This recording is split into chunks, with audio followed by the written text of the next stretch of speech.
नमस्कार।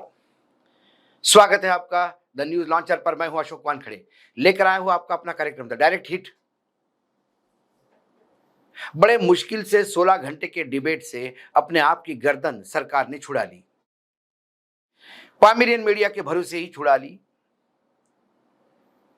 जैसे ही वो वहां से फ्री हुए और उन्हें लगा हमने देश को समझा दिया कि जो हमने किया वही सही है, इसी के बीच फिर डोनाल्ड ट्रंप बोल गए कि दोनों के बीच में संधि में नहीं करवाई, सीज फायर में नहीं करवाया, ये मुझे क्रेडिट नहीं देते।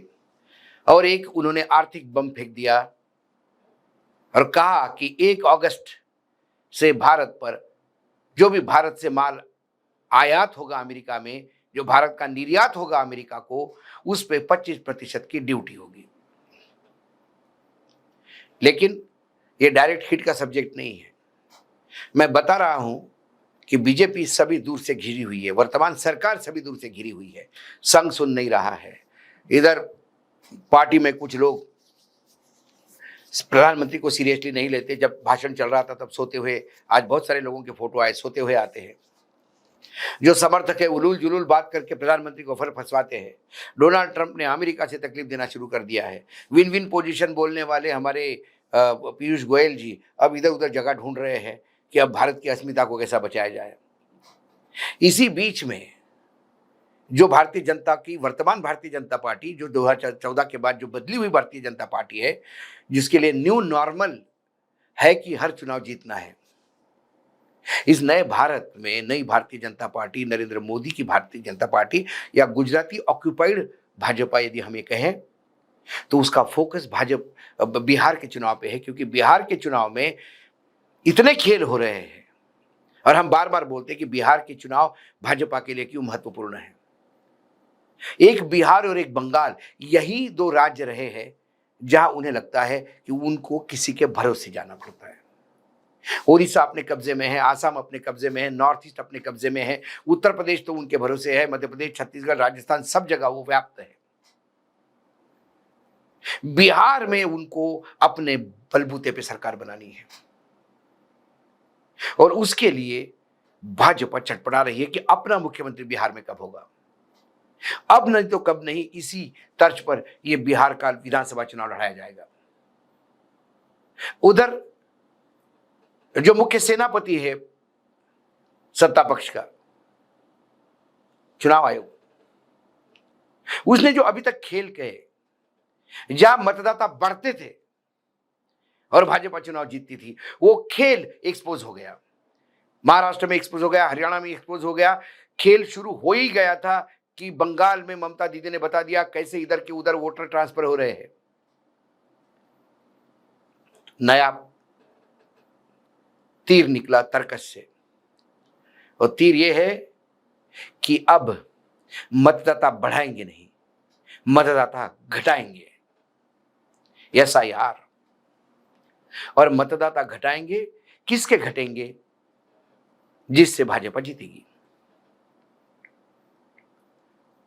इसी जद्दोजहद में सर्वोच्च न्यायालय में चुनाव आयोग के खिलाफ लोग लड़ रहे हैं। 1 अगस्त को चुनाव आयोग भी अपनी एक पहली लिस्ट जारी करेगा। उसके बाद कितने लोग दम करते हैं। उधर भूषण गवई जी ने वो तमिलनाडु वाला 1952 का केस पलटा दिया। अब यह भी तय हुआ कि सर्वोच्च न्यायालय चुनाव आयोग के चुनाव के प्रोसेस में भी इंटरवेन कर सकता है, बीच में घुस सकता है। अब वहां पे भी एक कहीं ना कहीं अंकुश लगता हुआ दिखाई देता है। इसी के बीच में बिहार में विपक्ष कभी नहीं था इतना एकजुट होके हमला बोल रहा है, और वही है आज डायरेक्ट हिट का सब्जेक्ट। बिहार में इंडिया गठबंधन अब बिहार में यात्रा शुरू कर रही है, और वो यात्रा रक्षाबंधन के बाद होगी।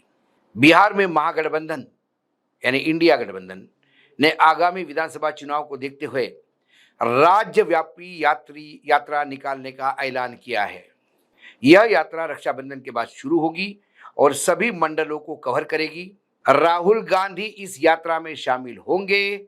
यात्रा का मकसद जनता के साथ सीधा संवाद करना है। पहले आप सुन लीजिए तेजस्वी क्या कहते हैं। मैंने साथ करेंगे।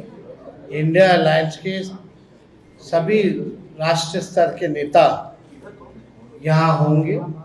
बिहार, और हम सब लोग जो है साथ में ही जो रूट बनेगा वो आप लोगों को डिटेल जो है कौन से तारीख को कहाँ होगी या प्रमंडलीय रैलियाँ कहाँ होंगी और यात्रा कहाँ से कहाँ तक जाएगा, वो भी सब कुछ जो है कुछ दिनों बाद आप लोगों को दे दी जाएगी। लेकिन ये रक्षाबंधन के ठीक बाद हम लोग शुरू करेंगे। बिहार में इस साल होने वाले विधानसभा चुनाव को लेकर महागठबंधन ने बड़ी तैयारी की है। गठबंधन पूरे बिहार में यात्रा निकालेगा। ये जानकारी जैसा कि आपने सुना, विपक्ष के नेता विधानसभा में तेजस्वी यादव ने बुधवार को अपने प्रेस कॉन्फ्रेंस में दी। आगामी विधानसभा चुनाव को देखते हुए महागठबंधन इस यात्रा को निकालने का फैसला किया और तेजस्वी यादव ने कहा कि इस यात्रा का उद्देश्य लोगों से सीधा संवाद करना है। साथ ही इस यात्रा के जरिए राज्य सरकार की नाकामियों को भी जनता के सामने उजागर किया जाएगा। तेजस्वी यादव ने बताया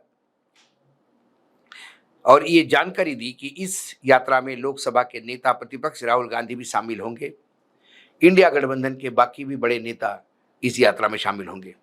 तेजस्वी ने राज्य सरकार पर बड़ा आरोप लगाते हुए कहा कि सरकार ने जिस प्रकार से 70,000 करोड़ रुपए का हिसाब नहीं दिया है और कैग की रिपोर्ट में ये बात सामने आई है, ये बहुत चिंता की बात है। आरजेडी नेता ने कहा कि राज्य में कानून व्यवस्था खत्म हो चुकी है, अपराधी सरकार चला रहे हैं, सीएम अचेत अवस्था में है। तेजस्वी ने कहा कि जल्दी इस यात्रा के रूट और तारीख के बारे में जानकारी उपलब्ध कराई जाएगी। प्रेस कॉन्फ्रेंस में प्रदेश कांग्रेस के अध्यक्ष राजेश कुमार ने कहा कि अगस्त का महीना जनता के अधिकारों की लड़ाई का महीना होगा। 15 अगस्त को वैसे भी देश को आज़ादी मिली थी 1947 में, ये हम मानते हैं। ये बात अलग है कि कंगना राणावत से लेकर तमाम लोग 2014 से ही भारत आज़ाद होने की बात करते हैं। उन्होंने कहा कि इंडिया गठबंधन ने सभी लोग मिलकर जनता की लड़ाई लड़ेंगे। यात्रा के माध्यम से पूरे बिहार में जनता के सामने अपनी बात रखी जाएगी। इसमें हमारे नेता राहुल गांधी भी शामिल होंगे। लगातार संवाद हो रहा है। गठबंधन ने तय किया है कि अगस्त में हम यात्रा को निकालेंगे और पूरे बिहार में यात्रा हर मंडल में जाएगी। हर बूथ लेवल पे कहीं ना कहीं संवाद स्थापित करने का प्रयास होगा।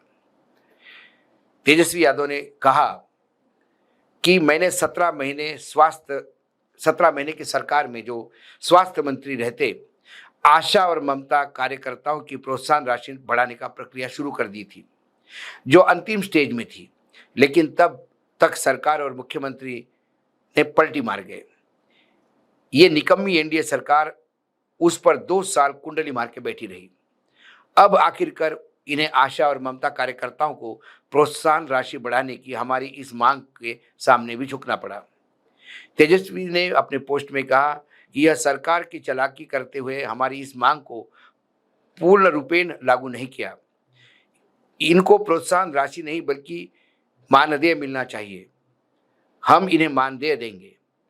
अब इस सरकार को आंगनवाड़ी सेविका, सहायिका और रसोइयों के मानदेय में भी बढ़ोतरी करने की हमारी मांग को भी मजबूर मानना पड़ेगा।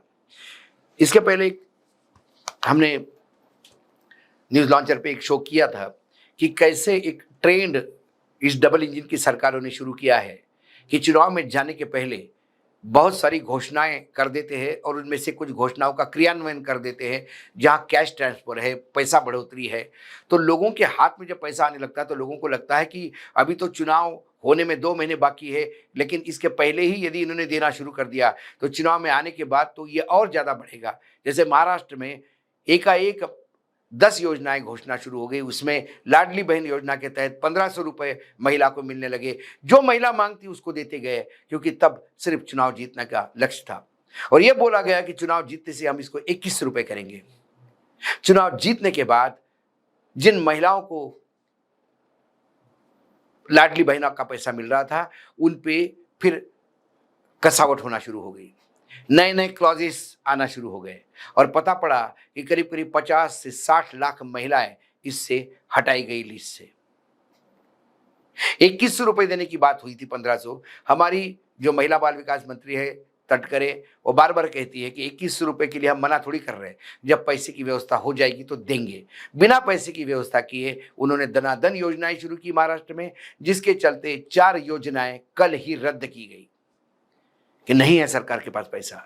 प्रधानमंत्री झूठ बोल गए कि 6,000 रुपये सोयाबीन को रेट दूंगा, वो भी सोयाबीन 4,000 3,000 में दम मार रहा है। देवेंद्र फडणवीस मुख्यमंत्री के उम्मीदवार, उन्होंने पूरे कारपेट बॉम्बिंग की पूरे प्रदेश में, महाराष्ट्र में, और बोला कि नहीं हम आपको कर्जा माफी करेंगे, और अब कहते कि पैसा नहीं है कहां से करूंगा। तो फिर बोला क्यों? जिनके वादे भी चुनावी जुमले हो जाते हैं, और जो वादे शुरुआत करते हैं, जो काम करना शुरू करते हैं, वो भी चुनाव जीतने के बाद बंद करते हैं। ये डबल इंजन सरकार का एक नया मॉडल है जो अब बिहार में भी लागू हो गया। तेजस्वी की बात सही है कि यदि आंगनवाड़ी वर्कर और सहायिका को पैसा बढ़ा के देना था, और सरकार में पलटी मारने के पहले ये करीब करीब तय हुआ था, फिर 2 साल इस पर सरकार क्यों बैठी? क्योंकि सरकार को पता था चुनाव के पहले पैसा दे दो, लोग खुश हो जाएंगे, वोट दे देंगे, और चुनाव के बाद पैसा कहो कि अब नहीं मिल रहा है। अब वो आपको जो अनाउंस किया था वो किसी कारणों से अब नहीं दिया जा रहा है, फिर पुरानी ही स्ट्रक्चर पे चले जाएंगे। ये सारी बातें जब जनता के बीच में जाके संवाद स्थापित होगा, तो फिर आप एक परसेप्शन बनाने का प्रयास करते हैं। और जब यात्रा पे निकलते राहुल गांधी, तो वो संवाद कैसे स्थापित करते हैं, ये उन्होंने भारत जोड़ो यात्रा के दौरान दिखा दिया है। अब ये भारत जोड़ो यात्रा के तर्ज पर बिहार जोड़ो यात्रा है कि बिहार के मतदाताओं को साथ जोड़ने की यात्रा है, ये तो समय बताएगा। लेकिन कम से कम इस महागठबंधन के यात्रा की घोषणा से भाजपा, जो कई जगह से हिट हो रही है, एक जगह और हिट हुई। आज डायरेक्ट हिट में इतना ही। कल फिर आता हूं किसी विषय के साथ, तब तक के लिए नमस्कार। देखते रहिएगा न्यूज लॉन्चर।